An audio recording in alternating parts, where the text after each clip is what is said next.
chapter chairman, who is also an auditing and accounting professional, because one of the things we've been talking about is auditing and accounting. Those are two things, because those are financials from the Bank of Ghana. CONRAD DUMBAH, thank you very much for your time and good morning to you. Good morning, Senna. Good morning to all your cherished viewers and listeners. I hope you are well. We are. And we hope you are too. By the grace, we are as good as can be. Well, let's start first. Have you been able to get your hands on the accounts in question, the audited accounts in question? Yes, so I have taken I would say, a casual look at it, and I don't find anything too unusual in there. In spite of all the cacophony that's the minority, I would say, are putting out there and deliberately mischaracterizing stuff that should be on there. So yes, I've taken a look at it. You don't find anything too unusual. They are referring to the losses that were suffered by the Bank of Ghana. That's captured in the report. Is that not unusual? Yes, and I would say there's a reason I'll say it's not unusual. First and foremost, to start with, when a messenger comes with any information, right, you first have to look at the credibility of the messenger. They say he who comes to equity must come with clean hands. If I address it from that angle, and then we'll look at the specific, if you like, technical view of things. First and foremost, you have an NPP that were in government barely a year and a half ago, whose record in terms of losses, right? In 2022, they made losses of 60 billion at the Bank of Ghana. In 2023, it was 10.5 billion. In 2024, it was 9.6 billion. So if in 2025, you have 15.6 billion, first and foremost, if you even take any of their losses, let's take their 2022 loss, that is 4 times what has been made now. So should they be the ones even making noise about this?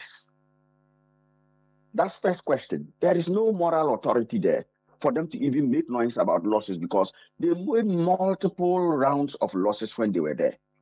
But the important thing is to take a step back and say, let's discount what the NPP says and ignore them for who they are, and come back to say, was a loss made? Yes.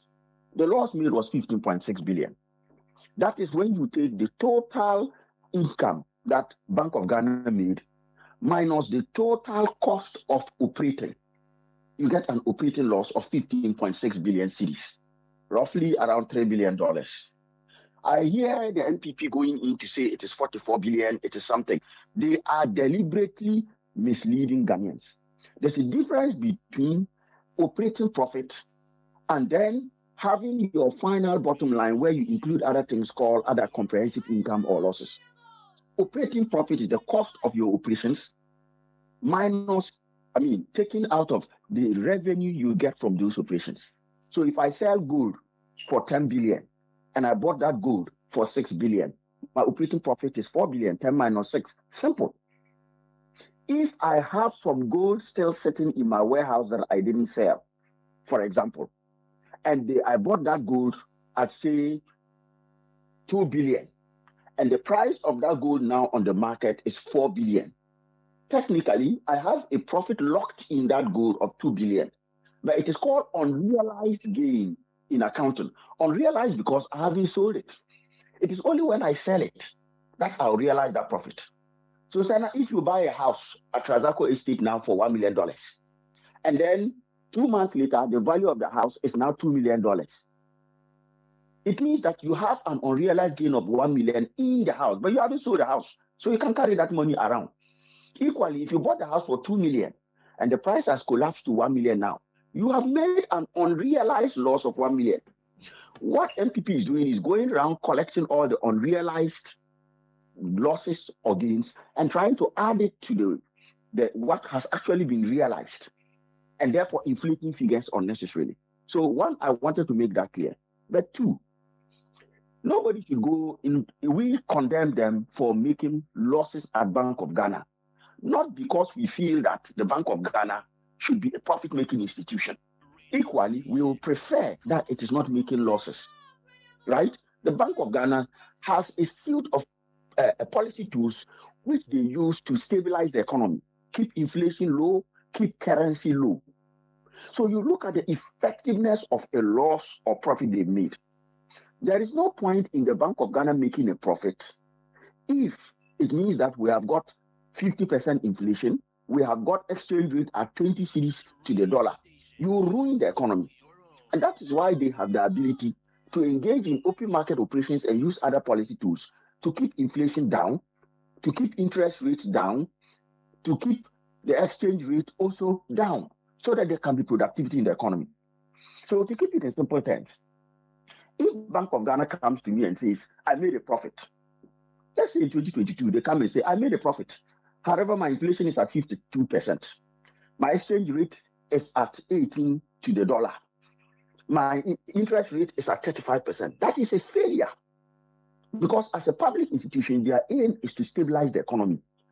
Make sure you have low inflation, low exchange rate, low interest rate to propel. Not make profit and have these high. If, however, they were to come and say, inflation is at single digits, interest rate is in single digits, your exchange rate is in single digits, everything is going fine, but the cost of keeping these down there is 15 billion. I would then say, well done, you've achieved your policy objective. However, let's look at what's the cost benefit. So first and foremost, I don't want to engage in that lazy argument that Bank of Ghana is not meant to make profit. Everybody knows that. The main question would be, if they made a loss, what was the reason for the loss, and is it valid? And so this is where I'll take it into the more practical discussion. So the question of, let me start in 2020. What caused the loss? What was the reason for the loss for you is the issue that should be addressed. It is the issue that should be addressed. It is not enough that I am in debt. Why am I in debt? If I went and gambled and I'm in debt, that is bad. But if I went and took a loan to pay my son's school fees in uni, investing in them to come back, or took a loan to go and start a business, I am in debt, but it is productive and money will come from it that will help out. So if you then take the look, I would like to go back and then come now. In 2022, we made a 60 billion loss at the Bank of Ghana. What did that give us? That gave us inflation of 52.5%. It means it was ineffective. Money was thrown at the problem, but it wasn't solved. It gave us interest rates of almost 42%. It means that 60 billion was thrown down the drain and it wasn't effective. It gave us exchange rate of almost 15 to the dollar. It means that 60 billion was thrown down the drain and there was no use. Now let's come to 2025. We agree that 15.6 billion loss was occasioned. What did that do? Number one, that 15.6 billion was what was the price for bringing inflation down from 23.8% to 3.8%. So we spent 15.8 billion to bring inflation down, therefore bringing the price of a bag of maize from 800 cedis to about 400 cedis. That's number one. But let me take two things and we'll do a cost-benefit analysis and see whether it was worth spending that 15.6 billion in carrying that loss or not. Sanya, let's start with fuel and look at exchange rate. When we look at fuel, this country, we imported in 2025, we imported approximately 8.7 billion liters of fuel into Ghana. So that is the amount of fuel that came in. Now, let's take the price of fuel in 2024 December and the price of fuel in 2025 December. That price difference is the price that we pay for the loss. In 2024 December, a liter of fuel, Goil Super XP, was selling at 14.75 cedis. That's 14 cedis, 75 pesos. 1 year later, by spending 15.6 billion, or let's say by losing 15.6 billion, the government was able to bring the price down, specifically December 19, 2025. So for December 19, 2024, the price was 14 cedis, 75 pesos. By December 19, 2025, the same price came down to 11 cedis 99 pesos. The difference, if you strike, is 2.2 cedis 79 pesos. Meaning, we were able to bring down the price of fuel and the oil forecourt for Super XP by 2 cedis 79 pesos, and the cost of that was that 15.6 billion. So this saving of 2.79 cedis 79 pesos, multiply it by the amount of fuel in total we imported.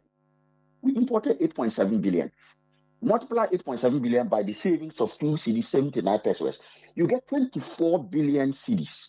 So, Sana, just on fuel alone, between December 2024 and December 2025, government spent 15.6 billion. Assume that all of that was directly on that alone. And in return, we made savings of 24 billion. Who would not lose 15.6 billion to gain 24 billion? We have gained an extra 9 billion just by incurring a loss of 15 billion to be able to get savings in fuel of 24 billion. I hope you are following my simple mathematics. Take the price of fuel in December 19th, which is the pricing window. You can look it up. Oil pricing window. December 19th, it was 14.7 cedis. December 2025, specifically the 19th, it was 11 cedis 99 pesos. The difference is price came down 2 cedis 79. Multiply the total volume of fuel that we imported in that year, 2025, which is 8.7 billion, and you get 2.79 times 8.7 will give you 24 billion. Now, let's come down to exchange rate. So I've just done the fuel one, and it shows you that the cost, the loss of 15.6 billion actually saved us 24 billion in fuel cost in the economy. Put that and let me come to exchange rate. Now I want to say, Senna, you are an importer. So you buy dollars to import goods, and you are called Ghana. In December 2024, you were paying 15 cedis for your dollar, right? By December 2025, you were paying 11 cedis 10 pesos for your dollar. So between that 1 year, you made savings of 3 cedis and 90 pesos in dollar. Take note of that. The next question we ask is, how much total dollar demand did we use in the economy? Then we will be able to say, if we use just $2 in the economy, and the price saving was 3, then you multiply and we'll see how much we saved. If I do just a cursory, and this is not very, very scientific, just a quick one to look at Bank of Ghana dollar auctions. In Q1 2025, about $120 million. Q2, about $120 million. By Q3, it was around 1.5 billion, and then about 800 in Q4 2025. Add that all up, you have got roughly about 2.55. This is not an exact figure. This is just a back of the 5-pack additions. Assume that the total dollar value, the total dollar demanded in Ghana or used in Ghana for imports or whatever, was this figure of roughly $2.5 billion. You have saved, remember, 3.9 billion, 3.9 cedis, from 15 cedis in 2024 to 11 cedis 90 pesos in 2025. Take that 3.9, multiply by the 2.55 billion in savings. You get an additional 9.9 billion cedis that we saved as a result of the exchange rate coming down. So you take 9.9 billion, that's for exchange rate alone, minimum, and we can do a more scientific one. You see the number is even bigger. So what I'm saying to you today, if I just ignore the impact of inflation in goods coming down and focus one on what savings did we make as a result of losing 15.6 billion at the Bank of Ghana. In terms of exchange rate, minimum, we made 9.9 billion. Roughly, that's about 10 billion. It's 9.95 billion. So we saved 10 billion to the Ghanaian economy in terms of dollar demand. We saved 24 billion to the Ghanaian economy in terms of fuel demand because of the price of fuel coming down. Take these two alone, 24 plus 10 billion. That's 35 billion that we saved. And what was the price of a savings of 35 billion in the economy? The price was 15.6 billion. My brother, who will not throw away 15.6 billion to get back 35 billion? So NPP is telling us that it is wrong to spend 15.6 billion as a loss and gain 35 billion. I mean, what kind of mathematics is NPP doing here? And these are just two sectors, the CD and the fuel. We haven't talked about the impact on inflation, dropping by 20 points down. We haven't talked about anything else. So when you do all this math, I am not here saying that profits are good at public institutions or, let's say, the central bank. That is not their objective. I'm not saying losses are good at the central bank. We definitely don't ask them to go making losses, right? We will prefer that they achieve their objectives, having made a profit or broken even. But we will assess any losses they make based on the gains that come from that losses, if you excuse that paradox, based on the benefits that come from that losses. And if I do my simplified analysis, if you lost 60 billion in 2025 and gave me inflation of 52%, I'll tell you are a failure. But if you lost 15.6 billion and you gain me 25 billion in savings in fuel to the economy, that savings is going to be reinvested. I am happy because the gains is more than the losses. If you lose me 15.6 billion, but gain me 9 or 10 billion in exchange rate differentials, and I add it up, and in total, you are losing me 15.6 billion, but you are bringing me 35 billion. Who pay where you then? It's common sense. So that is the discussion that has to happen. What was the price we got for losing that 15.6 billion? So I'm not going to sit here and say we condemn NPP because they made losses, and now we're also making losses and we're justifying. We are not justifying the losses. We condemn NPP because they were throwing money away and making losses for which there was no gain whatsoever. In 1 year, the economy was on its knees. We turned things around. And I've not even quantified the impact of this reduction in exchange rates on our debt. Our debt itself came down from about 765 billion, roughly down to a little over 500 and something billion because the CD had come down. If you owed me 35 billion at 15 CDs, and now you owe me 35, the same 35 billion at 10 CD, you can see the difference. 1/3 of the debt is gone. Add that to this and you see where we are. So that is in my view, the sensible conversation to have. To say losses can always be bad, profits may not always be good. But the important thing is, what was the impact, whether it's profit or loss, what was the impact? And this is where the Bible says it. I will finish up with the Bible, my brother. The parable of the talents. One got it and went and multiplied and came. Another got it and buried it. And the master said to them, you are the bad steward. Don't bury that talent. So in other words, we don't expect Central Bank, Ghana, Central Bank, Bank of Ghana, to collect our dollars and just hide it, and the economy will be suffering. Equally, we don't expect them to be wasting it and make losses, and it doesn't inure positively to the economy. What we expect them is to make sure the economy is moving forward. Interest rates come down, as they have come down to almost single digit now. Exchange rates come down, as they are sat now around 10 to the dollar. And inflation also comes down. That is what we expect them to do. Whatever the price, as long as the value we are getting from whatever they spend is higher than the losses they make, it's well and good. Let me read to you the concluding part of a post made by Dr. Mohamed Amin Adams, who is the former finance minister. Says, as I have stated before, the current management of BoG appears to be prioritizing optics over sound balance sheet management. The losses driven largely by costly monetary interventions raise serious questions about policy efficiency. Using gold reserves to offset operational losses does not eliminate the problem. It only masks it. It hides the true cost of policy decisions and delays the necessary correction. How do you respond to him? I think this is a political statement laced with deliberate ignorance and political cynicism. Why? What he's saying, he himself doesn't believe it. Look, this thing about using gold reserves to hide operational losses, it's neither here nor there. What is the story behind it? Bank of Ghana gained almost 17 billion in selling gold. NPP is complaining. How did this happen? Gold that the NPP bought in 2023, 2024 for a very low price. As of 2025, that gold price had gone very high. I'm in a warehouse. I'm selling polytanks. I bought polytanks for 1,000 cedi. They are in my warehouse. Now the price of those polytanks is 3,000 cedi on the market.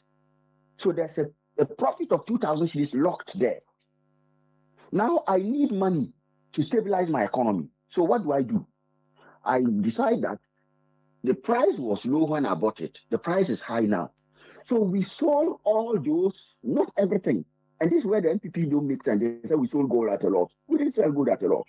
What the governor, Dr. Siama, at Bank of Ghana did was gold that we bought at a lower price in 2023, 2024, sold it in 2025, and we made a direct gain profit of 9.7 billion as a starting point.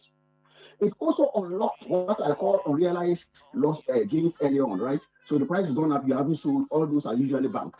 In total, if you add realized and unrealized, the gold we sold in 2025 brought us over 17 billion cedis.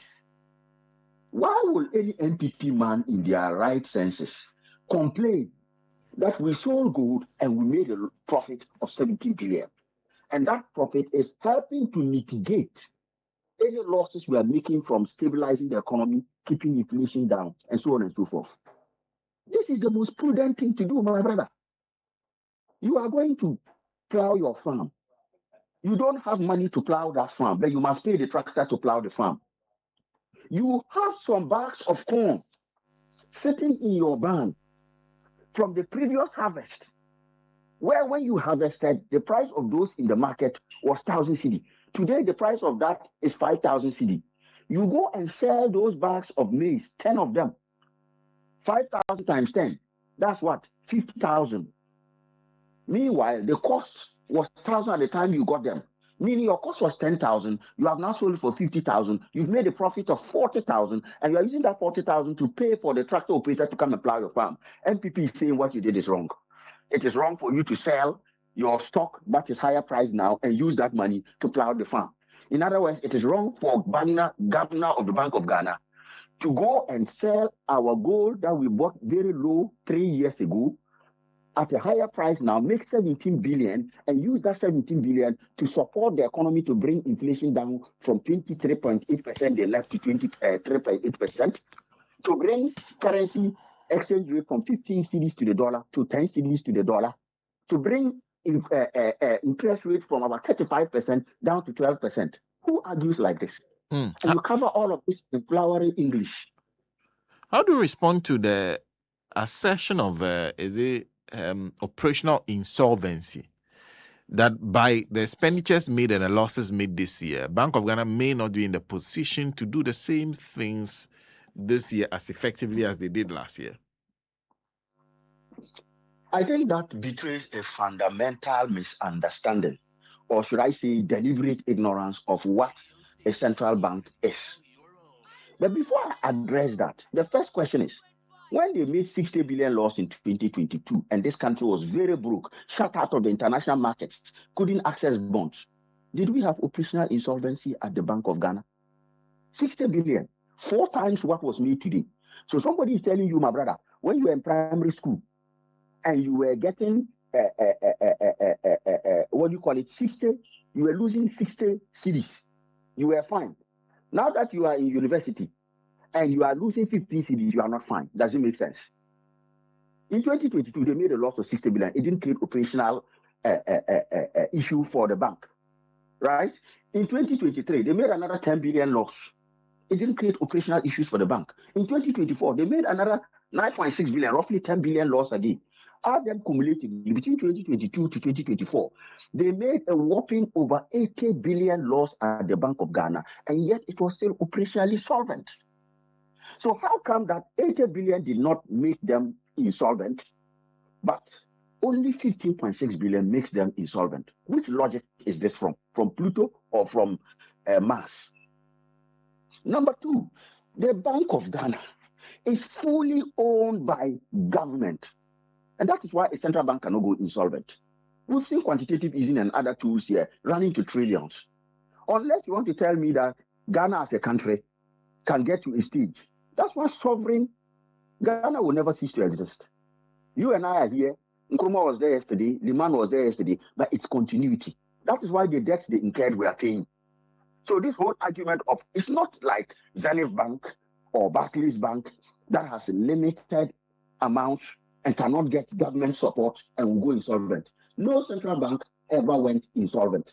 So they should just be careful with the terms that they are using, operationally insolvent. If I grant them that operational insolvency of a central bank is possible, then let them tell us why is it that their 80 billion loss could not make Bank of Ghana operationally insolvent, but a 15.6 billion loss makes it operationally insolvent. That's my simple answer to them. It doesn't make sense.